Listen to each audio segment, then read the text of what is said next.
ನನ್ನ ಪತಿಯಲ್ಲಿ ಒಪ್ಪಿಗೆಯನ್ನು ಪಡೆದುಕೊಂಡು ಭೂಲೋಕವನ್ನು ಬಂದು ಸೇರಿಸಿ ತಡ. ಆಹಾ, ಏನನ್ನು ಕಾಣುತ್ತಾ ಇದ್ದೇನೆ. ಈ ಭೂಲೋಕದ ಪ್ರಕೃತಿಯ ಸೌಂದರ್ಯವನ್ನು ಕಾಣುವಾಗ ಮನಸ್ಸಿಗೆ ಬಹಳ ಸಂತೋಷವಾಗುತ್ತಾ ಇದೆ. ಒಂದೆಡೆ ಈ ಪ್ರಕೃತಿಯ ಸೌಂದರ್ಯವನ್ನು ಕಾಣುವಾಗ ಸಂತೋಷ, ಮತ್ತೊಂದೆಡೆ ಏನನ್ನು ಕೇಳುತ್ತಾ ಇದ್ದೇನೆ ನಾನು. ಆಹಾ ಆಹಾ ಆಹಾ, ನನ್ನದಂತಹ ದೇವಿ ಮಂತ್ರ. ಈ ಮಂತ್ರ ಪಡಿಸುವುದಾದರೂ ಯಾರು, ಎಲ್ಲಿಂದ ಎನ್ನುವ ಹಾಗೆ ಕಣ್ಣು ಹಾಯಿಸಿ ನೋಡಿದೆ ಅಂತಾದರೆ ವಿಚಾರ ತಿಳಿಯಿತು ನನಗೆ. ಕೇರಳದ ಕುಂಟಾಲ ಕ್ಷೇತ್ರ ಕುಂಟಾಲ ಗಂತ್ರಿ ಎನ್ನುವವ ನನ್ನದೇ ಆದಂತಹ ಮಂತ್ರವನ್ನು ಪಡಿಸುತ್ತಾ ಇದ್ದಾನೆ. ಈ ಮಂತ್ರವನ್ನು ಕೇಳುವಾಗ ಮನಸ್ಸಿಗೆ ಬಹಳ ಸಂತೋಷವಾಗುತ್ತಾ ಇದೆ. ಮತ್ತು ಕೇಳಬೇಕು, ಮಗನಿಗೂ ಕೇಳಬೇಕು ಎನ್ನುವ ಹಾಗೆ ಮನಸ್ಸು ಹಪ್ಪಿಸುತ್ತಾ ಇದೆ.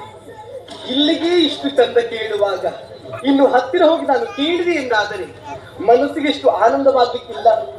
ಹಾಗಾಗಿ ನನ್ನ ಈ ರೂಪದಲ್ಲಿ ನಾನಲ್ಲಿಗೆ ಹೋಗುವುದೇ ಸರಿಯಾದದ್ದು ಅಲ್ಲ. ನನ್ನ ರೂಪವನ್ನು ಬದಲಾವಣೆ ಮಾಡಿಕೊಳ್ಳಬೇಕು.